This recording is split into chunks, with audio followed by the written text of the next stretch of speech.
कांग्रेस में हरिद्वार और नैनीताल उधम सिंह नगर लोकसभा सीटों पर प्रत्याशियों का इंतजार चौंकाने वाले नामों के साथ खत्म हो गया है। कांग्रेस ने भाजपा के मंजे हुए वरिष्ठ प्रत्याशियों के मुकाबले युवा चेहरों के नाम घोषित किए हैं। हरिद्वार में हरीश रावत के बेटे वीरेंद्र रावत तो नैनीताल सीट पर प्रकाश जोशी को प्रत्याशी घोषित किया गया है। पूर्व मुख्यमंत्री व बीजेपी के वरिष्ठ नेता त्रिवेंद्र सिंह रावत के मुकाबले में कांग्रेस ने पूर्व मुख्यमंत्री हरीश रावत के बेटे वीरेंद्र रावत को चुनावी मैदान में उतारा है। वीरेंद्र के राजनीतिक करियर का यह पहला चुनाव है। उत्तराखंड में कांग्रेस उम्मीदवारों को लेकर असमंजस की स्थिति में थी। कांग्रेस के लिए 5 में से कई सीटों पर बड़े दावेदार नहीं मिले तो पार्टी के कई वरिष्ठ नेताओं ने चुनाव लड़ने से इनकार कर दिया। वहीं कांग्रेस के इस पूरे घटनाक्रम पर मुख्यमंत्री पुष्कर सिंह धामी का बयान सामने आया है। सीएम का कहना है कि स्थिति ऐसी हो गई है कि कांग्रेस का कोई भी नेता चुनावी मैदान में उतरना ही नहीं चाहता। भली भांति परिचित है और यही वजह है कि वो चुनावी मैदान से भाग रहे हैं।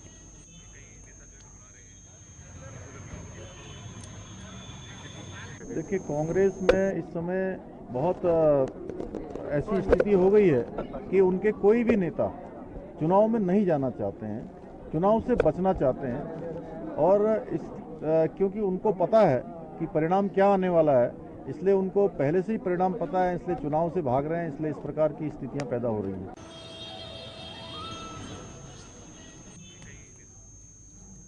वहीं टिहरी लोकसभा क्षेत्र से भारतीय जनता पार्टी की उम्मीदवार माला राजलक्ष्मी शाह ने इस सीट पर अपनी दावेदारी पेश कर दी है। राजलक्ष्मी ने आज अपना नामांकन दाखिल कर दिया है। उनके नामांकन से बीजेपी ने शक्ति प्रदर्शन करते हुए राजधानी देहरादून में एक भव्य रोड शो का आयोजन किया है, जिसमें प्रदेश के मुख्यमंत्री पुष्कर सिंह धामी भी विशेष तौर पर शामिल हुए। राज्यसभा सांसद नरेश बंसल, बीजेपी विधायक शक्तिलाल शाह, देहरादून के मेयर सुनील उनियाल गामा भी इस रोड में मौजूद थे।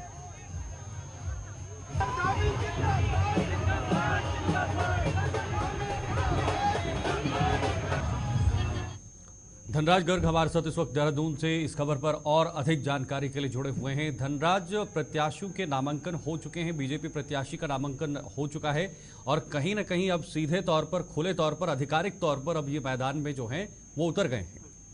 जी शीतल, बिल्कुल देखिए, जो नामांकन की प्रक्रिया है वो 22 तारीख से शुरू हो चुकी थी और आप देखिएगा कि जो बीजेपी के 5 लोकसभा सीट के प्रत्याशी हैं वो कहीं ना कहीं आज पूरे नामांकन कर चुके होंगे। और आप देखिएगा कि जो आज यदि हम बात करें तो आज टिहरी लोकसभा से जो प्रत्याशी हैं माला राज्यलक्ष्मी शाह, वो आज अपना नामांकन करने कचहरी पहुंची हैं और उन्होंने अपना नामांकन दाखिल कर दिया है। और एक बड़ा रोड शो उनके द्वारा निकाला गया है और काफी ही भीड़ कहीं ना कहीं इस रोड शो में थी और काफी लोग इसमें देखने को मिले। और देखिएगा कि ये कहीं ना कहीं जो उत्साह था वो कार्यकर्ताओं का एक देखने वाला था। इस दौरान जो मुख्यमंत्री पुष्कर सिंह धामी है वो उस रोड शो में शामिल रहे, प्रदेश अध्यक्ष महेंद्र भट्ट उसमें शामिल रहे और उसके साथ ही कई मंत्री यानी गणेश जोशी मंत्री भी उसमें शामिल रहे और कई विधायक भी उस रोड शो में शामिल रहे हैं। ठीक है, टिहरी लोकसभा की बात करें, इस क्षेत्र की बात करें तो कांग्रेस की क्या स्थिति है अभी? धनराज जी बिल्कुल, देखिए, यदि हम टिहरी लोकसभा की बात करें तो कहीं ना कहीं जो बीजेपी ने आज नामांकन दाखिल किया है उसके बाद ही जो कांग्रेस के प्रत्याशी हैं उन्होंने भी नामांकन दाखिल करने पहुंच चुके हैं और अब कुछ ही देर में वो भी नामांकन अपना दाखिल कर चुके होंगे। और यदि हम बात करें टक्कर की तो दोनों ही पार्टियों में कहीं ना कहीं आमने सामने टक्कर 5 ही सीटों पर नजर आ रही है। खासकर टिहरी लोकसभा की बात करें तो टिहरी लोकसभा पर कहीं ना कहीं कांटे की टक्कर दोनों ही पार्टियों के बीच है और अब देखने वाली बात होगी कि दोनों पार्टियों में कौन बाजी मारता है। बिल्कुल, देखिए, उत्तराखंड की 5 सीटों पर फिलहाल बीजेपी का कब्जा है। पिछली बार, इस बार भी बीजेपी ने साफ कर दिया है कि उत्तराखंड से सभी सीटें हम जीतेंगे। ऐसे में कांग्रेस के लिए एक एक सीट जीतना बहुत ज्यादा मुश्किल है। टिहरी की बात करें तो कांग्रेस का जनाधार कितना है, क्या लगता है आपको पिछले बार के मुकाबले जो है वो इस बार कांग्रेस कुछ बेहतर प्रदर्शन कर सकती है बीजेपी के सामने? जी बिल्कुल, देखिए, दावा दोनों ही पार्टियां करती हुई नजर आ रहे हैं क्योंकि यदि बीजेपी की बात करें तो बीजेपी ने भी दावा किया है कि हम 5 सीटें लोकसभा की जीतेंगे और दोबारा से सरकार बनाएंगे। वहीं कांग्रेस कहीं ना कहीं ये दावा करती हुई नजर आती है कि 5 सीटें इस बार कांग्रेस की झोली में होंगी। लेकिन अब देखने वाली बात होगी कि बीजेपी कितना दमखम दिखाती है और कांग्रेस कितना दमखम दिखाती है। हालांकि अभी की हम बात करें तो अभी जो 5 सीटें हैं वो बीजेपी की झोली में है और अब आने वाला समय बताएगा कि आखिर इन 5 सीटों में कौन सी सीट पर जो कांग्रेस है वो स्टैंड लगा पाएगी। बिल्कुल धनराज, लगातार ये भी देखने को मिल रहा है उत्तराखंड के अंदर कि जो कांग्रेस के बड़े बड़े नेता हैं वो बीजेपी का रुख कर रहे हैं। इसके पीछे वजह क्या है, कारण क्या है? क्या अब पार्टी के अंदर जो है वो सहमति नहीं बन पा रही है, पार्टी के अंदर वो बातें नहीं बन पा रही हैं? जिस वजह से कांग्रेस के कई नेता जो हैं वो बीजेपी की तरफ आकर्षित हो रहे हैं? जी बिल्कुल, देखिए कहीं ना कहीं जो हम यदि कांग्रेस की बात करें तो कांग्रेस के जो बड़े नेता हैं वो लगातार पार्टी प्रक्रिया शामिल हो रहे हैं, क्योंकि आपने देखा होगा कि लगातार जो सिलसिला है वो अभी भी चल रहा है और कई विधायक हैं और कई पूर्व विधायक हैं कि जो बीजेपी में शामिल हो चुके हैं। लेकिन अभी देखा जाए कि जो कहा जाए कि कहीं ना कहीं अंदरूनी जो लड़ाई है कांग्रेस की वो अब बाहर निकलकर सामने आने लगी है और लगातार हम देख रहे हैं कि किस तरीके से जो कांग्रेस के नेता हैं वो बीजेपी में जा रहे हैं। इससे कहीं ना कहीं लगेगा कि जो बीजेपी है वो मजबूत होती हुई नजर आ रही है और कांग्रेस कहीं ना कहीं इससे कमजोर जरूर होगी। बिल्कुल, बहुत बहुत शुक्रिया आपका धनराज, ये तमाम जानकारी साझा करने के लिए। फिलहाल बीजेपी के प्रत्याशी ने नामांकन कर दिया है, दूसरी तरफ कांग्रेस के प्रत्याशी ने भी नामांकन कर दिया है और कहा जा रहा है कि टिहरी सीट में बहुत कड़ा मुकाबला होने वाला है। वहीं टिहरी सीट से कांग्रेस और बीजेपी के उम्मीदवारों के नामांकन प्रक्रिया के चलते सुरक्षा व्यवस्था कड़ी कर दी गई है। कांग्रेस और बीजेपी के उम्मीदवारों के रोड शो के मद्देनजर पुलिस ने विशेष इंतजाम किए हैं।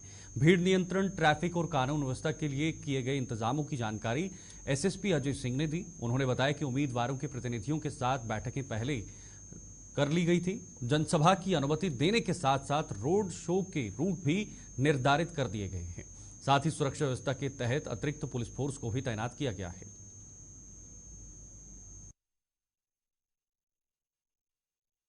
26 मार्च को दो मेन विपक्षी जो दो पार्टियों का इसमें नामांकन अभी प्रस्तावित है।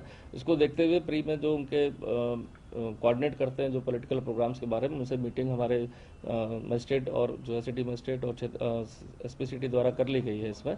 और इसमें रूट निर्धारित कर दिया गया, जो उनके द्वारा रूट मांगा गया था उसकी रूट को देखते हुए उसका परीक्षण कर लिया गया है। और साथ ही साथ उसमें टाइमिंग का विशेष ध्यान रखा गया है कि एक ही समय पर दोनों प्रत्याशियों के नामांकन के लिए जो जुलूस के माध्यम से ना आए, तो वो सभी चीज़ों का वर्कआउट कर लिया गया और समय निर्धारित करके रूट निर्धारित करके उनको उससे आपसे अनुमति दी जा रही है, जिससे कि नामांकन प्रक्रिया सकुशल संपन्न हो पाए। धामी सरकार के 2 साल पूरे होने पर बीजेपी द्वारा जगह जगह कार्यक्रमों का आयोजन कर जश्न मनाया जा रहा है। इस क्रम में ऋषिकेश के बैराज रोड स्थित कैंप कार्यालय में बीजेपी द्वारा कार्यक्रम का आयोजन किया गया है, जिसमें कैबिनेट मंत्री और क्षेत्रीय विधायक डॉक्टर प्रेमचंद अग्रवाल भी शामिल हुए। इस दौरान कैबिनेट मंत्री का मिष्ठान खिलाकर व पुष्प भेंट कर बधाई दी। इस दौरान डॉक्टर अग्रवाल ने कार्यकर्ताओं के साथ अमर शहीदों सुखदेव भगत सिंह राजगुरु के बलिदान दिवस पर श्रद्धांजलि अर्पित की है। इस अवसर पर डॉक्टर अग्रवाल ने प्रदेश की सेवा का अवसर प्रदान करने के लिए जनता कार्यकर्ताओं का आभार जताया और सभी राज्य आंदोलनकारियों को नमन किया। उन्होंने कहा कि प्रधानमंत्री मोदी के नेतृत्व में देवभूमि की विकास यात्रा अनवरत जारी रखने हेतु हमारी सरकार पूरी तरह संकल्पबद्ध है। डॉक्टर अग्रवाल ने कहा कि एक और जहां सम्मान नागरिकता संहिता लागू कर उत्तराखंड संपूर्ण देश के लिए पथ प्रदर्शक बना है, वहीं दूसरी ओर सख्त नकल विरोधी कानून से नकल माफियाओं को प्रदेश से बाहर निकालने का कार्य भी किया है। देवभूमि के मूल स्वरूप को बनाए रखने हेतु सख्त धर्मांतरण कानून के साथ साथ अतिक्रमण मुक्त प्रदेश का अभियान चलाया है। वहीं हमने सख्त दंगा विरोधी कानून से दंगाइयों और उपद्रवियों पर भी लगाम लगाने का काम किया है।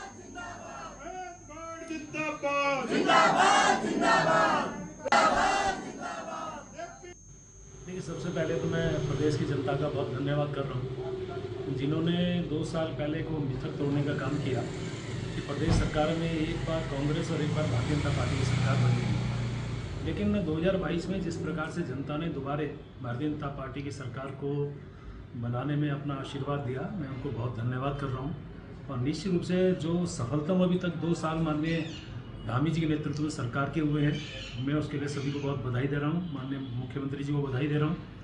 और इस दौरान जिस प्रकार से चाहे यूसीसी लागू करने का विषय हो, चाहे धर्मांतरण पर रोक लगाने का विषय हो, चाहे फिर हमारे इस प्रदेश के अंदर सख्त नकल कानून लाने का विषय हो, महिलाओं को 30% नौकरी में आरक्षण का विषय हो, हमारे आंदोलनकारी जो अनेकों वर्षों से मांग कर रहे थे उन्हें 10% क्षैतिज आरक्षण का विषय हो, या फिर अभी एक संपत्ति निवारण अधिनियम पास किया जिसमें कोई भी आंदोलन प्रदर्शन के दौरान निजी या सार्वजनिक संपत्ति को नुकसान पहुंचाएगा तो उससे उसकी भरपाई होगी। यानी कि इस प्रकार के कड़े कठोर कानून माननीय धामी जी के नेतृत्व में सरकार ने लिए हैं। ये बताता है कि हमारी इच्छा शक्ति भी और हमारा काम करने का तरीका भी वो निश्चित रूप से जनता के और देवभूमि के हित में।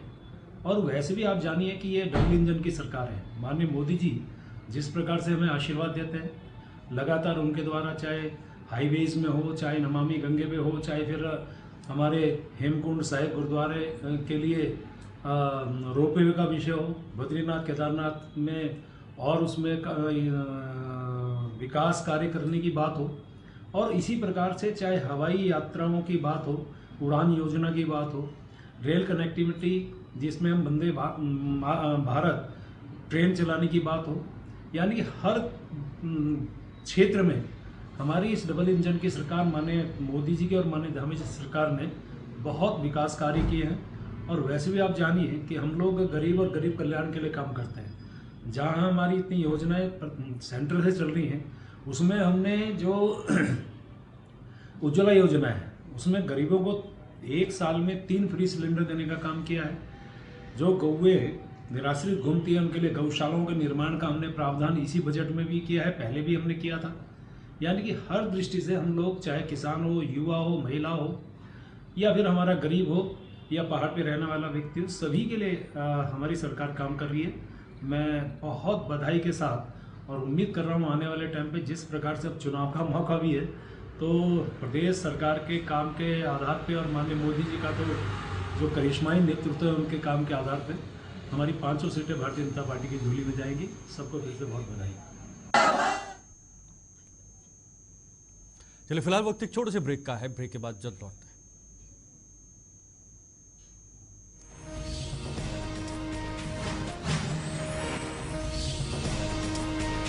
कांग्रेस में हरिद्वार और नैनीताल उधम सिंह नगर लोकसभा सीटों पर प्रत्याशियों का इंतजार चौंकाने वाले नामों के साथ खत्म हो गया है। कांग्रेस ने भाजपा के मंजे हुए वरिष्ठ प्रत्याशियों के मुकाबले युवा चेहरों के नाम घोषित किए हैं। हरिद्वार में हरीश रावत के बेटे वीरेंद्र रावत, तो नैनीताल सीट पर प्रकाश जोशी को प्रत्याशी घोषित किया गया है। पूर्व मुख्यमंत्री व बीजेपी के वरिष्ठ नेता त्रिवेंद्र सिंह रावत के मुकाबले में कांग्रेस ने पूर्व मुख्यमंत्री हरीश रावत के बेटे वीरेंद्र रावत को चुनावी मैदान में उतारा है। वीरेंद्र के राजनीतिक करियर का यह पहला चुनाव है। उत्तराखंड में कांग्रेस उम्मीदवारों को लेकर असमंजस की स्थिति में थी। कांग्रेस के लिए 5 में से कई सीटों पर बड़े दावेदार नहीं मिले, तो पार्टी के कई वरिष्ठ नेताओं ने चुनाव लड़ने से इनकार कर दिया। वहीं कांग्रेस के इस पूरे घटनाक्रम पर मुख्यमंत्री पुष्कर सिंह धामी का बयान सामने आया है। सीएम का कहना है कि स्थिति ऐसी हो गई है कि कांग्रेस का कोई भी नेता चुनावी मैदान में उतरना ही नहीं चाहता। भली भांति परिचित है और यही वजह है कि वो चुनावी मैदान से भाग रहे हैं।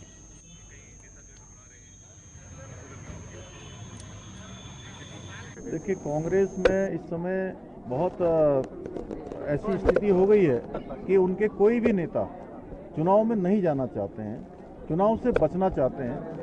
और क्योंकि उनको पता है कि परिणाम क्या आने वाला है, इसलिए उनको पहले से ही परिणाम पता है, इसलिए चुनाव से भाग रहे हैं। इसलिए इस प्रकार की स्थितियां पैदा हो रही हैं।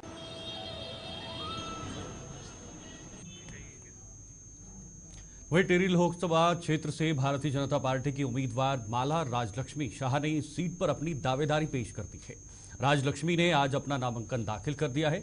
उनके नामांकन से बीजेपी ने शक्ति प्रदर्शन करते हुए राजधानी देहरादून में एक भव्य रोड शो का आयोजन किया है, जिसमें प्रदेश के मुख्यमंत्री पुष्कर सिंह धामी भी विशेष तौर पर शामिल हुए।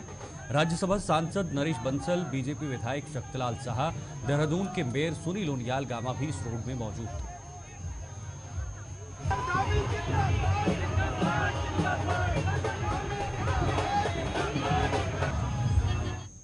धनराज गर्ग हमारे साथ इस वक्त देहरादून से इस खबर पर और अधिक जानकारी के लिए जुड़े हुए हैं। धनराज, प्रत्याशियों के नामांकन हो चुके हैं, बीजेपी प्रत्याशी का नामांकन हो चुका है और कहीं ना कहीं अब सीधे तौर पर, खुले तौर पर, आधिकारिक तौर पर अब ये मैदान में जो है वो उतर गए हैं।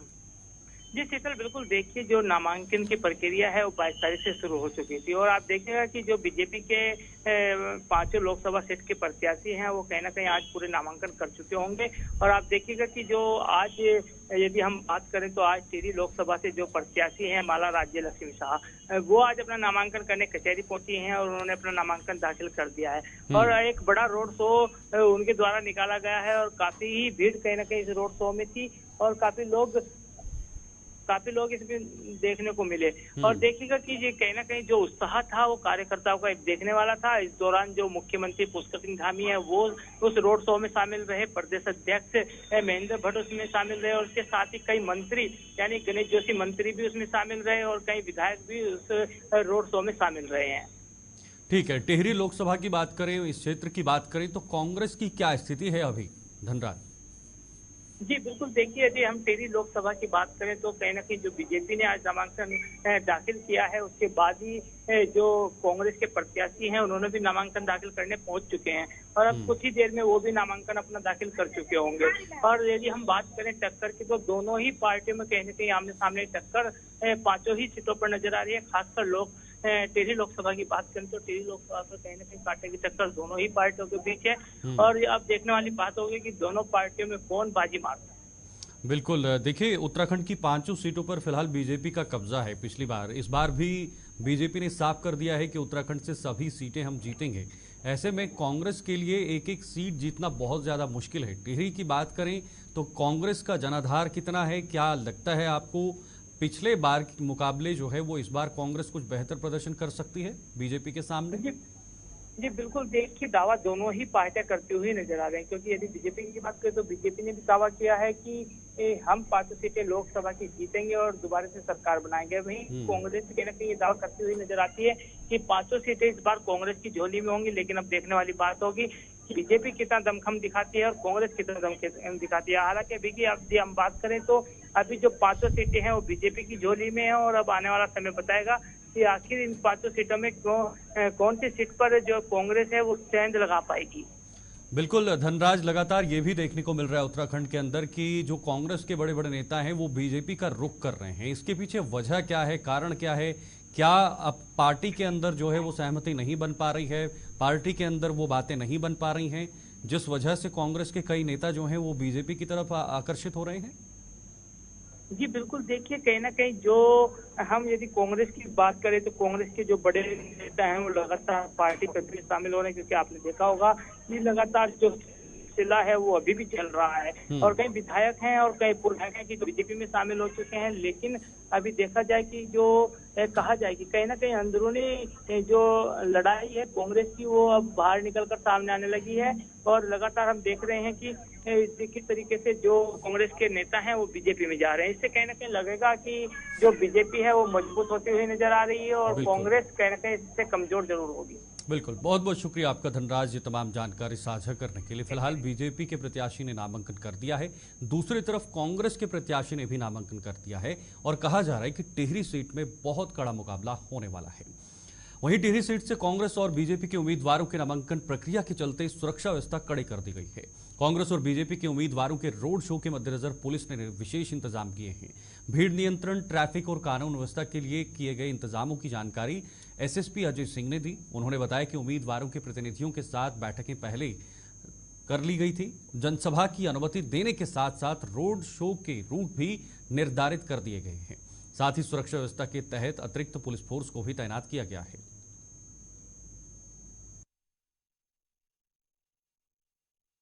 26 मार्च को दो मेन विपक्षी जो दो पार्टियों का इसमें नामांकन भी प्रस्तावित है। इसको देखते हुए प्री में जो उनके कोऑर्डिनेट करते हैं जो पॉलिटिकल प्रोग्राम्स के बारे में, उनसे मीटिंग हमारे मजिस्ट्रेट और जो सिटी मजिस्ट्रेट और एसपी सिटी द्वारा कर ली गई है इसमें। और इसमें रूट निर्धारित कर दिया गया, जो उनके द्वारा रूट मांगा गया था उसकी रूट को देखते हुए उसका परीक्षण कर लिया गया है और साथ ही साथ उसमें टाइमिंग का विशेष ध्यान रखा गया है कि एक ही समय पर दोनों प्रत्याशियों के नामांकन के लिए जो जुलूस के माध्यम से ना आए। तो वो सभी चीज़ों का वर्कआउट कर लिया गया और समय निर्धारित करके, रूट निर्धारित करके उनको उस हिसाब से अनुमति दी जा रही है जिससे कि नामांकन प्रक्रिया सकुशल संपन्न हो पाए।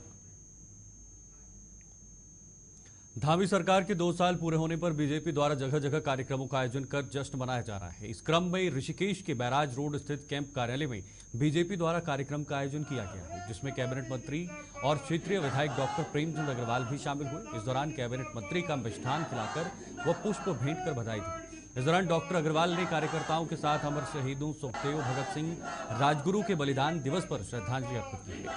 इस अवसर पर डॉक्टर अग्रवाल ने प्रदेश की सेवा का अवसर प्रदान करने के लिए जनता, कार्यकर्ताओं का आभार जताया और सभी राज्य आंदोलनकारियों को नमन किया। उन्होंने कहा कि प्रधानमंत्री मोदी के नेतृत्व में देवभूमि की विकास यात्रा अनवरत जारी रखने हेतु हमारी सरकार पूरी तरह संकल्पबद्ध है। डॉक्टर अग्रवाल ने कहा कि एक और जहां सम्मान, नागरिकता, संहिता लागू कर उत्तराखंड संपूर्ण देश के लिए पथ प्रदर्शक बना है। वहीं दूसरी ओर सख्त नकल विरोधी कानून से नकल माफियाओं को प्रदेश से बाहर निकालने का कार्य भी किया है। देवभूमि के मूल स्वरूप को बनाए रखने हेतु सख्त धर्मांतरण कानून के साथ साथ अतिक्रमण मुक्त प्रदेश का अभियान चलाया है। वहीं हमने सख्त दंगा विरोधी कानून से दंगाइयों और उपद्रवियों पर भी लगाम लगाने का काम किया है।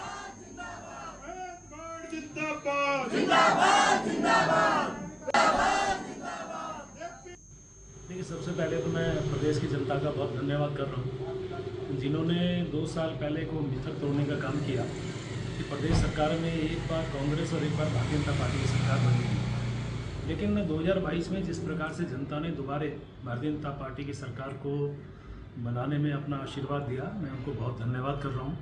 और निश्चित रूप से जो सफलतम अभी तक 2 साल माननीय धामी जी के नेतृत्व में सरकार के हुए हैं, मैं उसके लिए सभी को बहुत बधाई दे रहा हूँ, माननीय मुख्यमंत्री जी को बधाई दे रहा हूँ।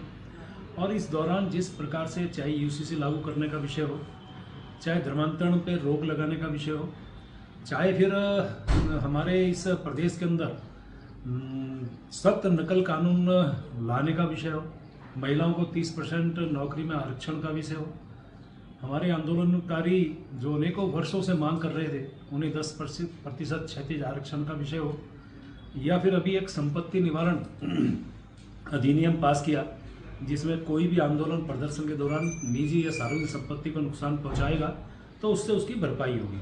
यानी कि इस प्रकार के कड़े कठोर कानून माननीय धामी जी के नेतृत्व में सरकार ने लिए हैं। ये बताता है कि हमारी इच्छा शक्ति भी और हमारा काम करने का तरीका भी वो निश्चित रूप से जनता के और देवभूमि के हित में।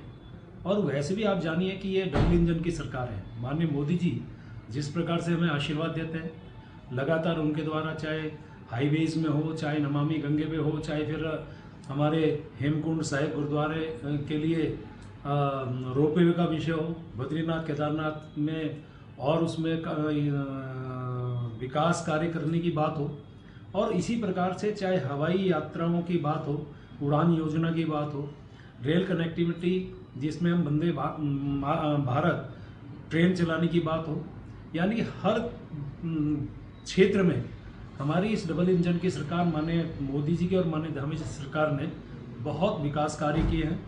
और वैसे भी आप जानिए कि हम लोग गरीब और गरीब कल्याण के लिए काम करते हैं। जहां हमारी इतनी योजनाएं सेंटर से चल रही हैं, उसमें हमने जो उज्ज्वला योजना है उसमें गरीबों को 1 साल में 3 फ्री सिलेंडर देने का काम किया है। जो गौवे निराश्रित घूमती है उनके लिए गौशालाओं के निर्माण का हमने प्रावधान इसी बजट में भी किया है, पहले भी हमने किया था। यानी कि हर दृष्टि से हम लोग, चाहे किसान हो, युवा हो, महिला हो, या फिर हमारा गरीब हो या पहाड़ पे रहने वाला व्यक्ति हो, सभी के लिए हमारी सरकार काम कर रही है। मैं बहुत बधाई के साथ और उम्मीद कर रहा हूँ आने वाले टाइम पे जिस प्रकार से अब चुनाव का मौका भी है, तो प्रदेश सरकार के काम के आधार पे और माननीय मोदी जी का तो जो करिश्माई नेतृत्व है उनके काम के आधार पे हमारी 500 सीटें भारतीय जनता पार्टी की झोली में जाएंगी। सबको फिर से बहुत बधाई। चलिए फिलहाल वक्त एक छोटे से ब्रेक का है। ब्रेक के बाद जल्द